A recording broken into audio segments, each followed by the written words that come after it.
My dad was kind of dust off and keep going, right? And that's really the mindset that I was raised. And I'm very thankful. At the time, I didn't like it. It was one of those deals like, really? Do they really care? That was the question. But it really helped develop and prepare me for what I went through. You are listening to The Dr. Haley Show, the podcast dedicated to helping you optimize your health. Each episode, there will be an interview or a message to help you discover better health. We will be featuring health radicals on the show to bring new ideas to the table, as well as doubling down on key fundamentals to support you living your best life. Your host is no other than the founder of Haley Nutrition, Dr. Michael Haley. This is the Dr. Haley Show podcast. I'm Dr. Michael Haley, your show host. And today's podcast, well, it's not our typical health radical show where we learn the latest and greatest biohacks for optimal health and longevity. My guest is a radical in a different way that brings a unique viewpoint on resilience, health, and entrepreneurship. We'll be discussing a no options mindset that can be applied to a lot of areas in our life, not just overcoming health challenges. Ty Gipson's experience is pretty extensive, including navigating health challenges that I suspect many of us probably may have just thrown in the towel, surrendered to, but he developed a 3-step mindset approach to tackling not just life-threatening challenges, but also the everyday challenges that just pop up continuously in our lives. Hi, Ty. Hey, Dr. Haley, thank you for having me, man. I'm excited to be here. Oh, man, and I'm excited about this, too. I've seen you speak in various platforms, and you're on YouTube, and I know you've done some local engagements, and you've traveled and done some big events.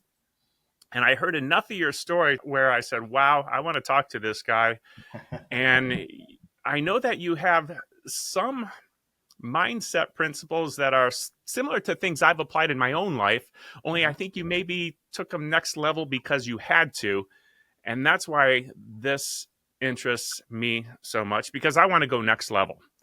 I want to learn from your experience, though. I don't want to have the same experience you did. Yeah, for sure. And again, you're right. I don't fit your typical your guest, and I appreciate you willing to visit with me because I'm excited about what's going on. We talk about the power of our mind, man.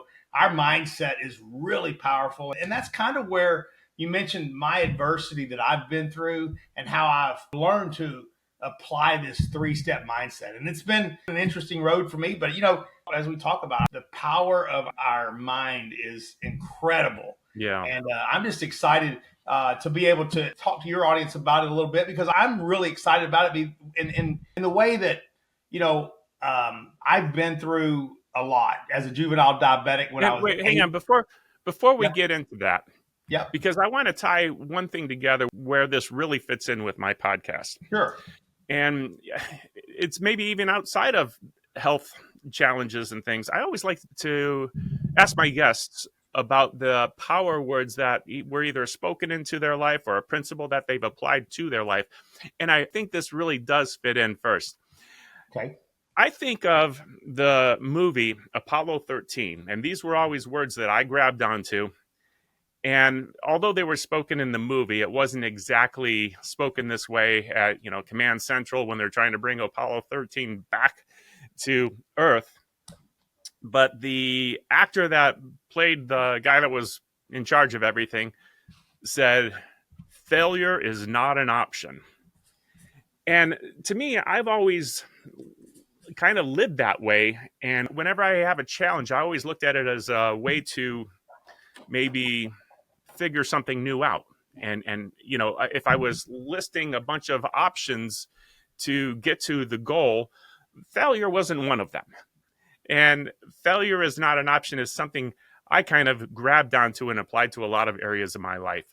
What power words may have been spoken into your life, maybe at an early age, maybe as an adult, or what principles have you applied that shaped your 3-step approach maybe?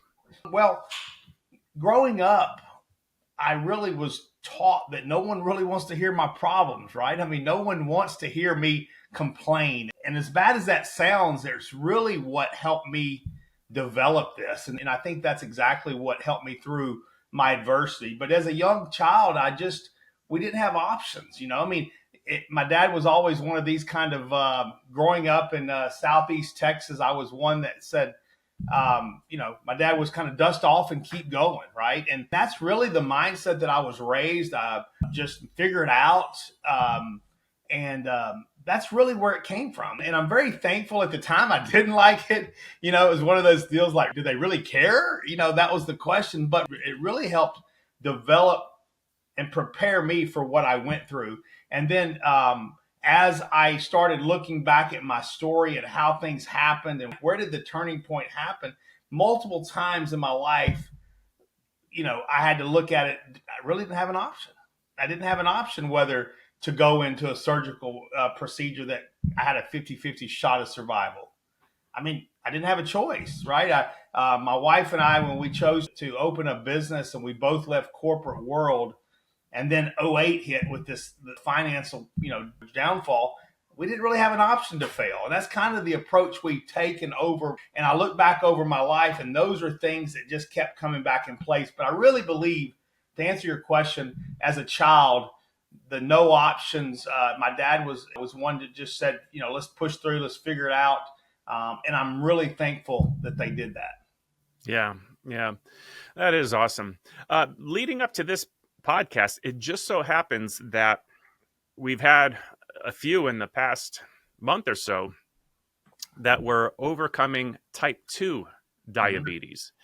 And in that, we've discussed how devastating diabetes can be because inflammation, it causes inflammation, and inflammation is kind of the foundation for every other disease and health challenge you can have. For sure. A much more difficult situation with type 1 diabetes. Possibly you can offer a little explanation of the difference between type 1 and type 2, and then how that has affected you and some of the health challenges you have been through. Yeah, as a type 1, obviously you're insulin dependent, right? I mean, it's been a juvenile diabetic. As I mentioned, I was when I was 8. But the difference is, as a type 1, it's, again, insulin dependent. Type 2 is an onset where it can be controlled through your diet, exercise. Not saying type 1 it helps to control with your diet. Obviously, our diet is very important in type 1 and type 2. But type 2 can absolutely be controlled through your food. And even completely reversed. Type 2 can be reversed. Absolutely. Type 1, we haven't figured that out yet. That's correct. That is absolutely, Type 2 completely can be flipped. Type 1, right now, like as you said, we're still, and I think there's a lot of hope there that we can still do some things through type 1. But I truly believe right now it's insulin dependent. Yep. Yeah. I agree. And, myself being a very anti-medicine guy, it's anti-medicine in the sense that use it where you need it, not to mask symptoms and never get to the root of the problem.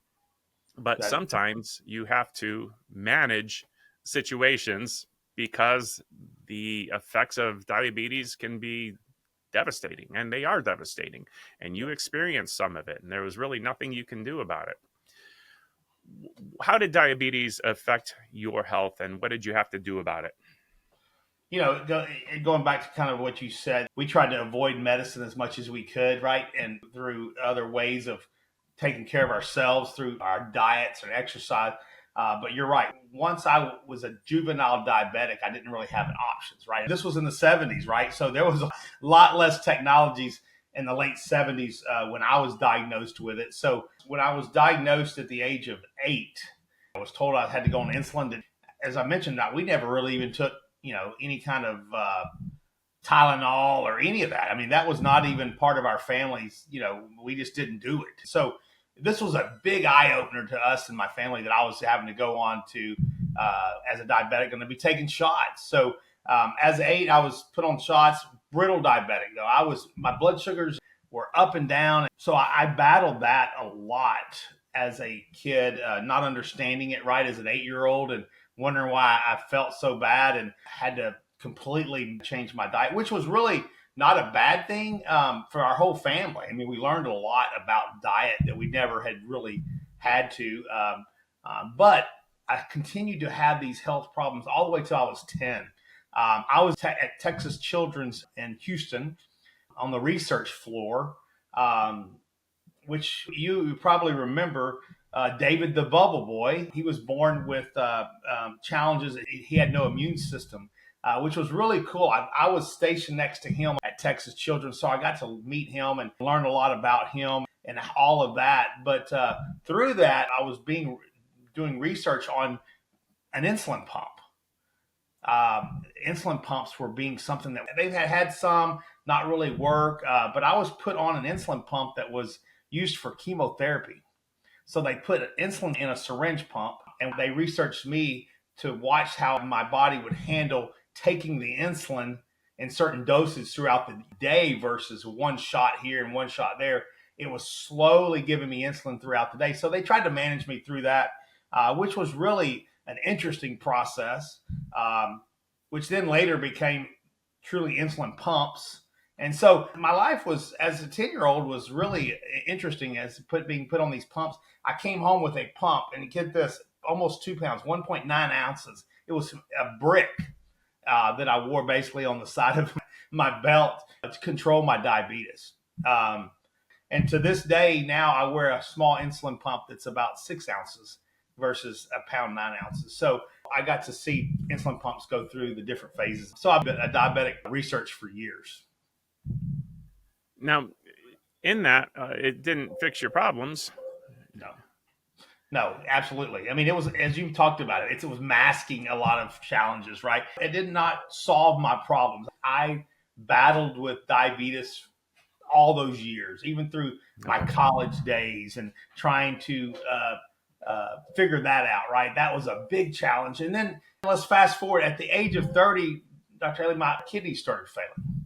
I went to the doctor just feeling horrible. I mean, I couldn't hardly keep up. I mean, as you know, with kidney failure, it's I didn't know at the time that that's what it was, but I just was struggling. My energy level, my focus, everything was just, I had lost all this.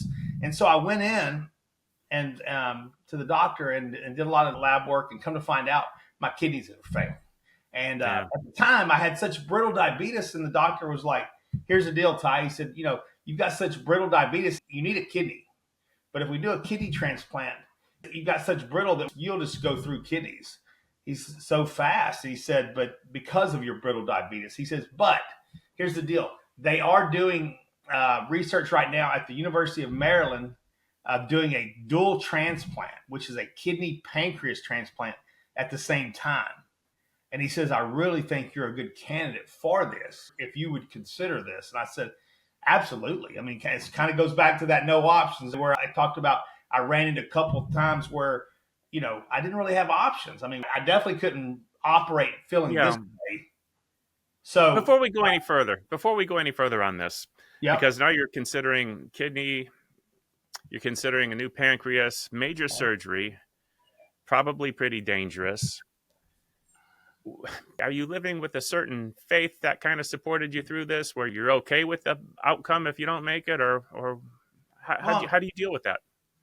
Yeah, and that's kind of where my no options approach kind of mindset came in. But yes, I'm a Christian faith, and I'm a big believer that it's really not my plan, right? I got to put my faith in whatever's going to happen. But at the same time, I had to really kind of look myself in the mirror and go, what do you do, right? I mean, I had to just really dive deep and go, is this what I need to do? Because really at the time it was here was the problem though, is that at the time the surgery had only did 4 of them, and 2 of them had not survived.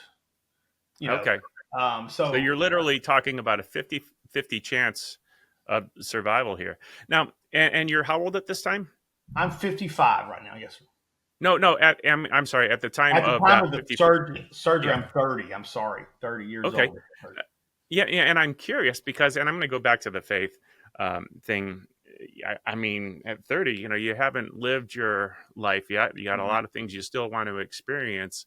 And I'm trying to imagine what it would be like, because myself also a believer, but we kind of hold on to this life, and we are confident we have our affairs in order, we're okay with God, and it's better to be there with him, but we're still holding on to what we have here for some reason. Right. Are you having that struggle? Absolutely. I was struggling, at the time. I mean, think about this. I had a 6-year-old daughter that I'm looking in the eyes and going, you know, wow. I mean, how is this gonna, what does this look like, right? I mean, it was a huge, um, really just a gut check for me. It really made me think about, am I doing the right things? I mean, like you said, I mean, I believe my faith, but also what I have here on this earth with my daughters and my family. Um, if this doesn't work, am I really ready? I mean, at 30, I mean, I felt like I had a lot to live for, and I had a lot of things I wanted to achieve. And even in my career, in my life, there was a lot of things I wanted to do, and I just wasn't ready to Yeah. not be able to do that. Because in my mind, again, in my mind, I was okay. I just Yeah. need to get through this hurdle. In fact, I asked the doctor, I said, how long is this going to take? Because I got things I need to do. And he kind of said, you need to slow down for a minute. You enjoying the show thus far? One of the many health secrets that we have covered on the show is all around aloe vera, specifically drinking raw aloe vera.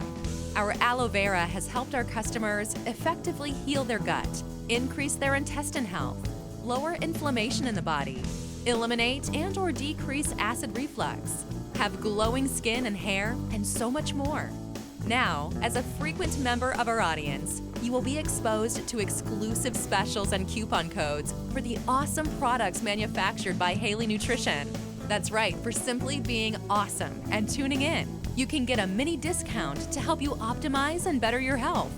To see how we can help and support you on your health journey, tune into the episodes and listen for coupon codes that you can use at www.haleynutrition.com before you make your orders of raw aloe vera. Once again, it's www.haleynutrition.com. Now, back to the show. So at your early 30s, I mean, do you even know what your purpose in life is yet? No. I mean, like you said, no, I was still just trying to figure out how to make it, right? I mean, really, how to get through it, how to support my family, how to climb that corporate ladder that I was chasing, at that time. So there was a lot of Yeah. things going on in my mind that I just haven't quite got, I was too young to even realize what I was dealing with. There's a scripture that comes to mind. It's Hebrews 11:1, I believe, and it says, "Faith is the substance of things hoped for, the evidence of things not seen." And I've always kind of seen that as, we have a belief, a faith, Mhm. and the substance is really our actions that demonstrate how much we believe and how much we're willing to go through something. Mhm. And it seems at that point in your life, your no options is kind of saying, okay, Ty, you have faith. Show me, That's right. walk through it, prove it. And Yeah, it seems to me your choice was actually the substance of your faith, the evidence of things absolutely. not. Yeah, I mean, it's really interesting to look back at that moment and that time I was going through it and how I dealt with it. And that's kind of where this all came out. But at the time, I mean, when you're in it, I was in a different mindset, but it was a very interesting time. But really, I didn't even look at it as, I just kind of said, okay, let's put the gloves on and let's go. I mean, I was ready to fight it, right? I was ready to take it on. I didn't know what I was taking on, but I was ready to go. I like the image. Put on the gloves. Let's go. Yeah. I got a little Rocky thing happening. I'm hearing the theme music in the background. But I did. I I mean, like it. and I think that was the mindset, and that's where, looking back, and I keep going again back to these. At this point now, looking at it, I'm going, the power of the mind was so strong, and thank God, And it kind of, let's go back to the way I was raised, right? I mean, just push through, figure it out, and I really think that prepared me, um, to have the mindset. But I truly give it all to my faith for being able to get me through it. Yeah, yeah. Yeah, that's huge. That's huge. So, you had a lot of experiences with the health challenges, including now, I guess, your first surgery. was the dual organ transplant, right? How did that Correct. go? It went really good. It was, again, at the University of Maryland hospital there, and it went amazing. Dr. Stephen Bartlett was my doctor who was doing the research on the dual transplants. And so it went really well. I mean, it was an amazing process, a story. So what had to happen was I had to find a donor that matched me to get the kidney.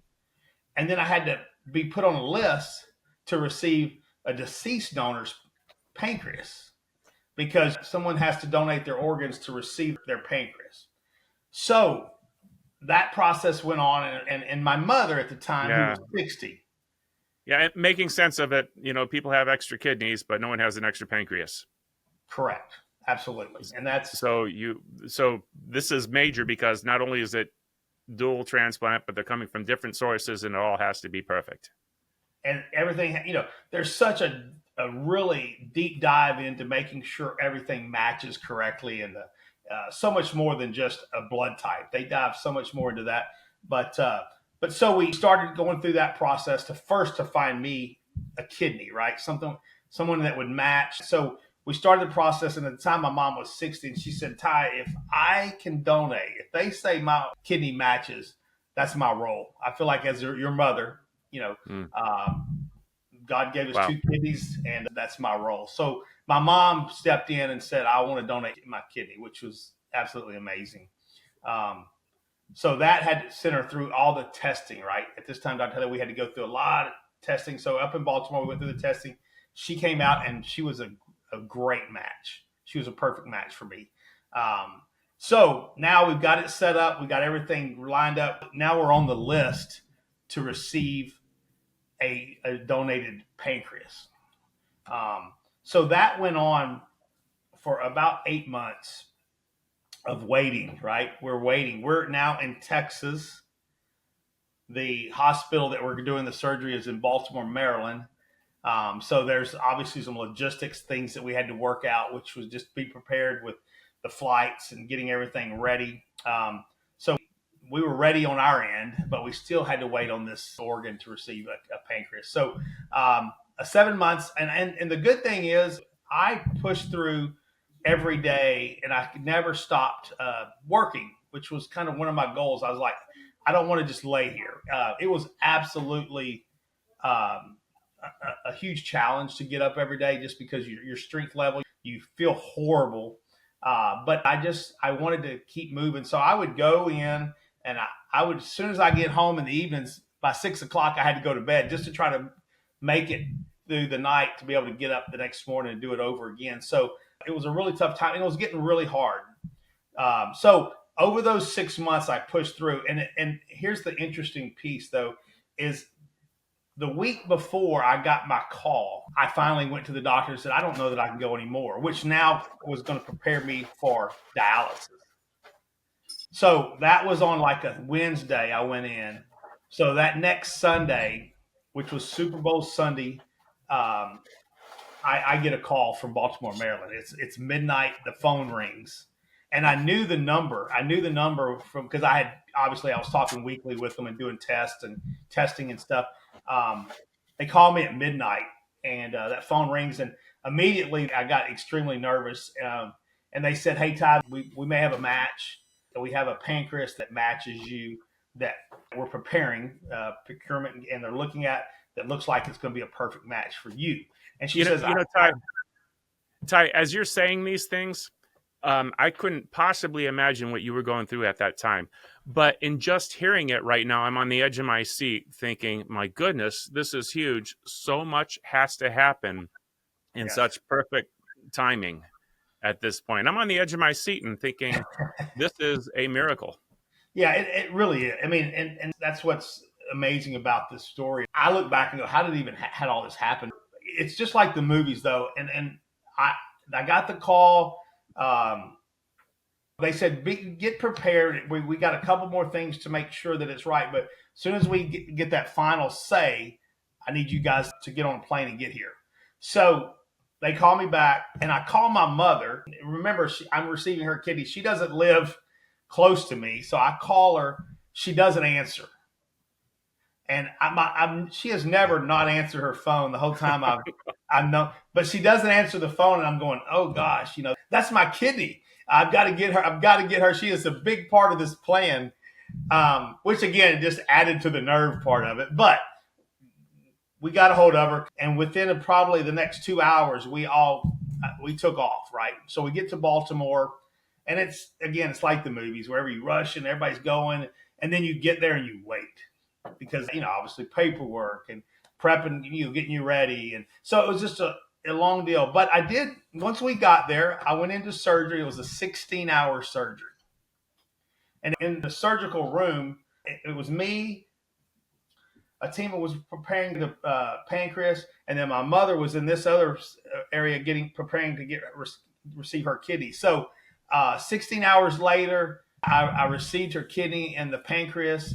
And the amazing thing is, this is what's really cool. The doctor said when he was actually trying to sew my mother's pancreas in, it started working, which caused a little bit of a challenge.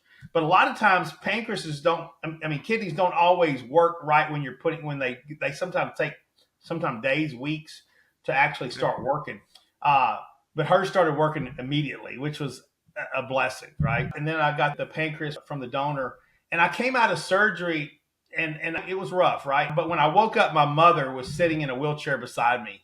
She was right there beside me, which was amazing that she was already able to do that. But I'll tell you, a 16-hour surgery and all of that, they were asking me how I felt, and I said, not good right now. But then I started taking all these meds, because once you have a transplant, when I came out of that surgery after a month of that, I was taking 60 pills a day. Wow. As you know, that's like, going from somebody that never really took medicine, right, to now taking 60 pills a day. And really, when you look at them, I had probably 5 medications that were really for my immune system, and all the others are for the side effects, right? So there was a lot of immune system, not in supporting, but suppressing your immune system. Suppressing my immune system. That's correct. I'm assuming then you were on dialysis prior to. Not at that point. That was the one I had just told them that I couldn't really make it any further. That was my next step. So if I would have got the call on Sunday, they were going to put me on dialysis that next week. Okay. Wow. Okay. So no dialysis at that point, which is kind of a rarity.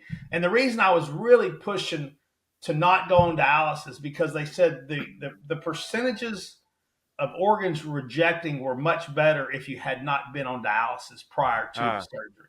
So I really was fighting to not be put on dialysis if I didn't have to, because I wanted that success. Use that muscle or lose it, not necessarily the kidney, but the system that supports it. That's correct.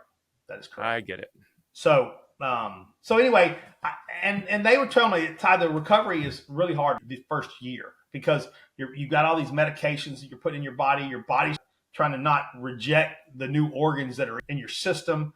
Your body's got a lot of things going on. And it really was. I felt horrible. And they would try to ask me about when I talked to some other patients that may be coming in. I said, right now, you guys do not want me talking to anyone and encouraging them to do a transplant, because I felt horrible. But they kept saying, just give it time, give it time. And I'll tell you, they were absolutely correct. When that 1 year mark hit, it was within a week or two of that year that I really just, I don't know if my body just started accepting some of this, but I felt amazing.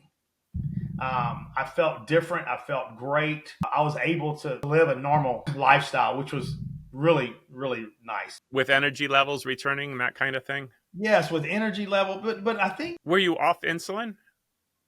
Yes, and that's what I wanted to talk about, right? Because receiving a pancreas, as a diabetic, a type 1 diabetic, your pancreas is what doesn't work. So now that's why because it produces insulin.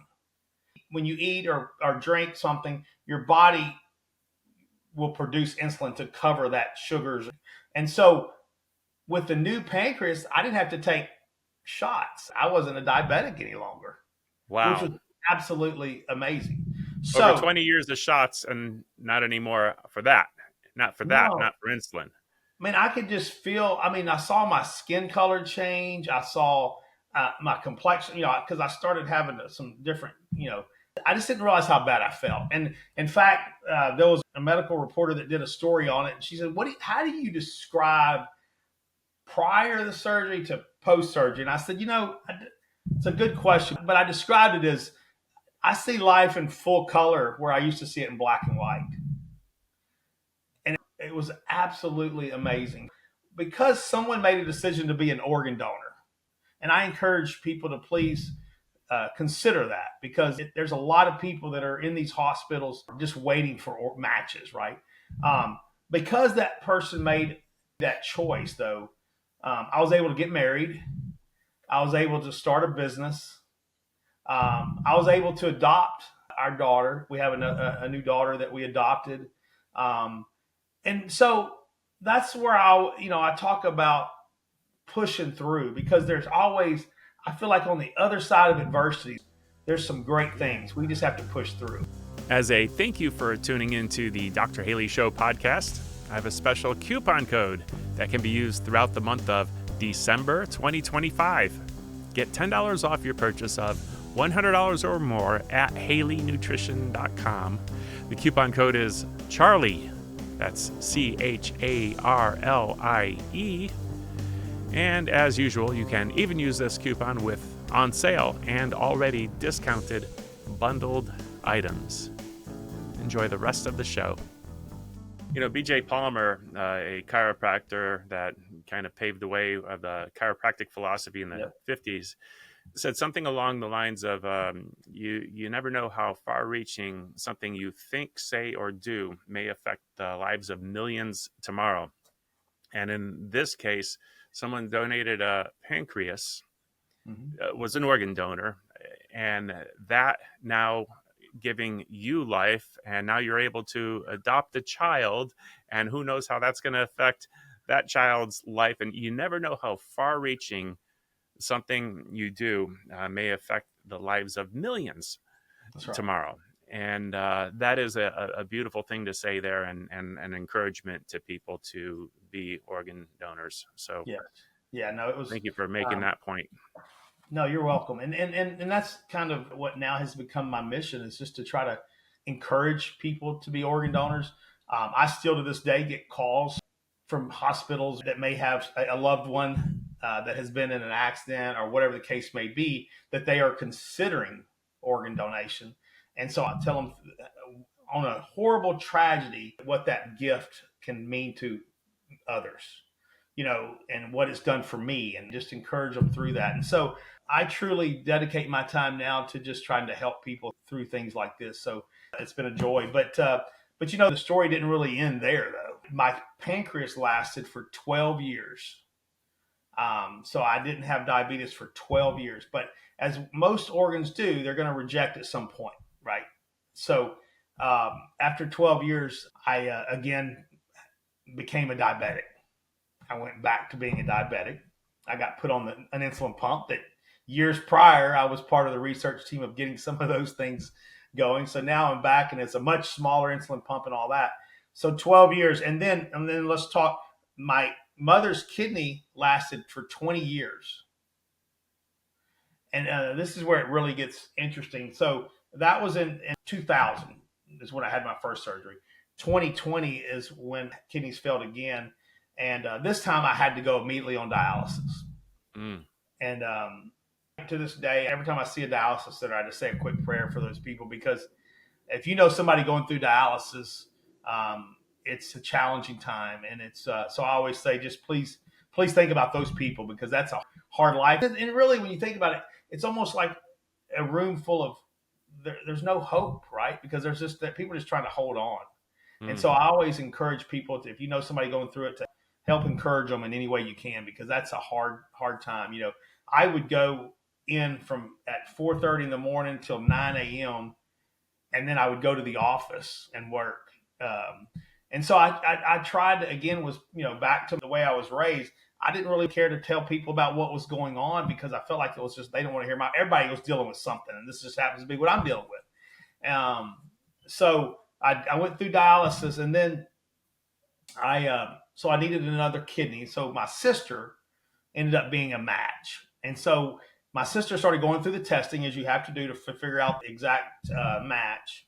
And then right at the end, they came back and said there was a filtration challenge with her. It's not really the best match we should do. And so that kind of pulled all that. We had to stop and get off of that track. Well, then my wife was talking and she says, Ty, there's the process out there where they're doing a complete, they swap, right? Where you can donate a kidney and then they'll find somebody that matches you and you receive it, but you give a kidney back to the bank, right? So it's kind of it's a big swap deal, which is, it's amazing what they're doing with that stuff now.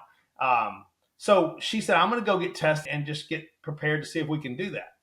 So she goes to get tested and I get a call back and she's just in this horrible crying. And I'm like, what is wrong? And she says, Ty, she said, God changed my blood type. And I'm like, what? What are you talking about? Well, she thought her blood type was a certain one. And when they got there, it matched me perfectly. Wow. So, that itself was a miracle in itself. So, and needless to say, like 7 weeks later, I received my wife's kidney. Wow. Yeah. So now you tell me on a comical side of this, I say, what in the world on Mother's Day? I don't have enough financials to dump my mother and my wife who have given me life. I always laugh. Guys, I don't have enough to give back. I can't thank you guys enough for what you've done for me. Mm. My mother's given me life twice, and my beautiful wife was able to donate her kidney. So it's a miracle that it's happened. But man, I'm so thankful. I'm very thankful that wow. they were able to do that. So as of 2020, 5 years ago, I received her kidney, and she's doing wonderful. And I am too. I feel better today than I have felt in my entire life. So, and that's kind of where my purpose, and now, a business that I was able to start. My wife and I was just recently we sold it, and it's freed up a lot of my time. And so my mission is just to go back and give back and try to help people. Because, and I'll tell you why, again, growing up where I didn't talk about it, I just didn't ever think nobody wanted to hear about it. So my wife asked me when I was going through dialysis, we were at a family gathering and a family that I'd never met. And she said, do you mind telling your story? And I said, why? Yeah, if they want to hear it, I'll be glad to tell it. And so I told them, and on the way home, like 4 or 5 of them texted me and said, hey, thanks for sharing. We're going to sign up to be organ donors. And I thought, wow. I said, how selfish am I if I can just absolutely simply tell my story and possibly save lives? And this is kind of going back to where that, you never know how far reaching something may go. And someone donated their pancreas to you, and now, you're not only adopted, but now you're sharing your story, and other people are donating their organs that can save countless other lives. And you never know how far reaching those go. That's right. This is huge. What's your 3-step process that you developed, and when did you do that, and how does it work, or what can people learn from that? And thanks for asking about that, because I think this is really important. When I started looking at all the scenarios that I've been through, I'm like, what helped me through that? What did I do? And I had several people ask me that through the years, and so I really kind of just dissected when I was going through it. What did I do, right? And to simplify it, there's step 1 is to grow or die. Do we want, and when I say die, I don't mean it as a death of a person or anything, a death of a hope, a dream, a purpose. Are we going to get better, or are we just going to just continue to feel bad, or whatever situation we're in, right? So that's step 1. So that's what we do. And then step 2, I go hope or despair. Are we going to just give up and this, there's no hope and poor pitiful me? That's how we think, right? Is we hope or despair. And then the third is humor or drama. It's how we talk. So all 3 of those I talk about. It's what we do, it's what we think, and it's how we talk. And then that goes back to the powerful of positive thinking, right? If we think positive things, we talk positive things, and we do positive things, it's amazing with how the mind follows positive thinking. So I always say, I have this up all the time for me, just on little things, right? We wake up today and we run into adversity of some sort. Like we talked about earlier, everyone is dealing with some form of adversity every day, whether it's medical, whether it's relationships or whatever that looks like, right? Medical challenges. But I look at this every day. Am I going to get better, or how am I going to deal with that, right? Or do I just let it be? How am I going to talk about it? Positive thinking? Is it going to be hope or despair? Right. Am I going to just really think negative, or humor, drama? Am I going to go around talking about how bad, how horrible today is, or how bad my morning was? Because when we talk it, our mind starts to connect with those negative thoughts, negative thinking, and it just becomes a negative, your positive thinking gets crushed. Yeah, something's popping in my mind of when I have challenges in my life. And, it's one of those things where I could never say this and apply it to your challenges. Only you can apply it to your challenges. I could never put this on someone else and convince them, oh, no, this is a good thing. I'm glad you're going through challenges. It's not right. But I think of Romans 8:28 that says, all things work for the good for those who believe, for those who are called according to his purpose. And the challenge is you can kind of look at that and say, okay, if that's true, then what can I learn from this, and how can I make this work for good? Did that kind of cross your mind in this? Absolutely. Absolutely. I mean, again, the faith based of this has been a huge part of it, but absolutely, yes. I mean, I could go on and on about different scriptures that went through my mind there's a lot that I can relate to these three steps. If any pop up, feel free to drop them on this podcast. This is Yes.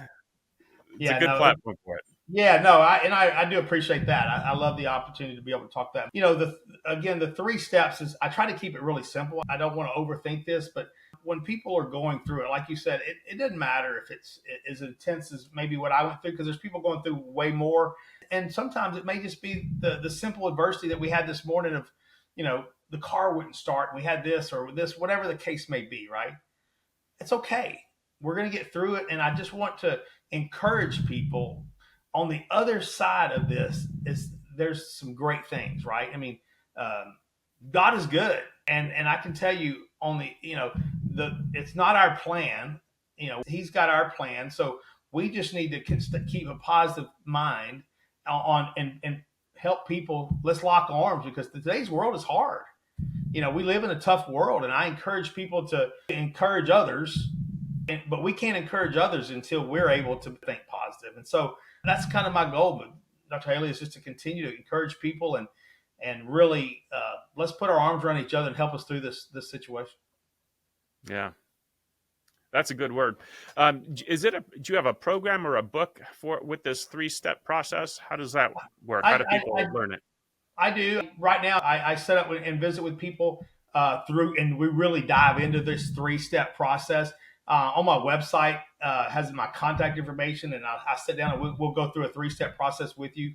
But I'm in the process of putting some things together as far as from a book. I don't have a book out right now, Dr. Haley, but it's something that's on my radar. I'm not quite there. I'm looking forward to it. And really, I'm just starting to really visit and talk about this. So this has kind of been a newer chapter for me. I've been going around, from organ donation centers and things, like telling my story just of what happened in that case. But as far as going around encouraging people through adversity, whatever it is, this is a new step for me, and I'm super excited about it, though. What's your website? It's Ty Gipson, and that's TYGIP as in Paul, SON.com. And I encourage, I would love to hear from folks and see if there's anything I can do to help. And I guess you have a contact form there, or maybe a phone number or something that they can reach out to you.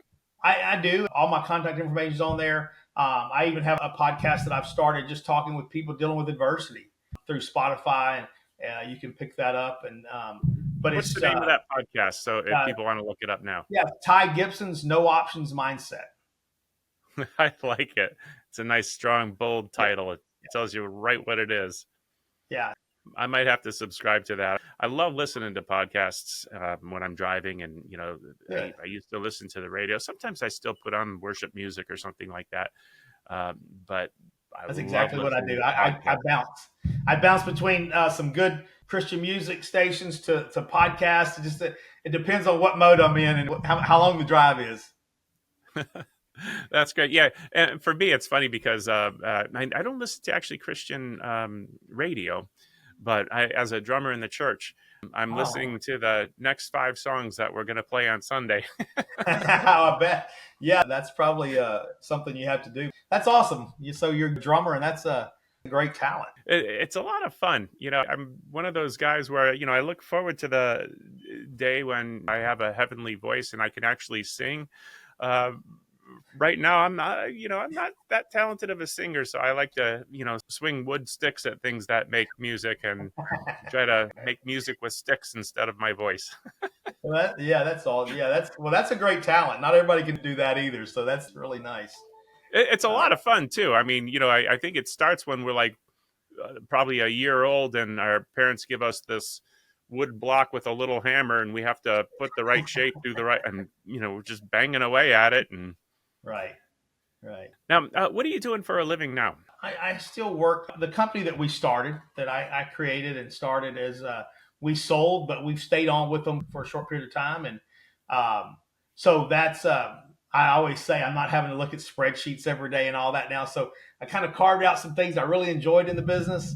And so I stayed on to kind of help consult through those times. So that's where a lot of this has freed up some time to be able to do this. And hopefully this thing grows and I'm able to go encourage more people.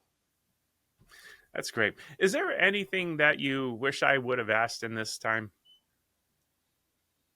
I think it was very, very thorough and I enjoyed that. But I think what I would like to just say is, and I brought it up briefly, but, you know, it's hard out there for people. And I think we don't always know what people are dealing with.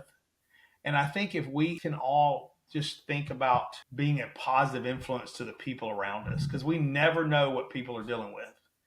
And I would encourage people, I mean, even things, little things like when I was just feeling sick and I was really sick, and the little encouragement that people gave me, I truly believe is what helped me through. So I would encourage people to, let's make this world a little bit more positive, have some positive influence. And I always talk about just the little things, whether it's the waiter or the waitress at your restaurant, local restaurant that you're at today, or just you pass the grocery store. Be intentionally make some positive comments. If there's something that's positive about it, please find the positive in them instead of the negative. I think a lot of times we lead with the negative, but if I can encourage people to be positive, I think it makes a difference in our world. So other than that, I think it's been a great conversation, and I hope I've encouraged people through my story. And if anybody out there in your audience that would love to hear more or have questions, I'm wide open. I'll be glad to visit with them. That's great. Perfect. Thank you. Ty, thank you so much for taking an hour out of your day to be here today. Yeah, no, thank you for having me on. I appreciate it. I hope you enjoyed that episode today on The Dr. Haley Show. Make sure to hit subscribe on whichever platform you are listening to this. If this episode made you think of someone, go ahead, take a screenshot, and share this exact episode with them. You can catch the show notes for this episode on www.drhaley.com. If you want to geek out with Dr. Michael Haley on other radical health topics, be sure to check out his YouTube channel, where he posts exclusive video content. All the details are at www.drhaley.com, and we can't wait to hang out with you on the next episode.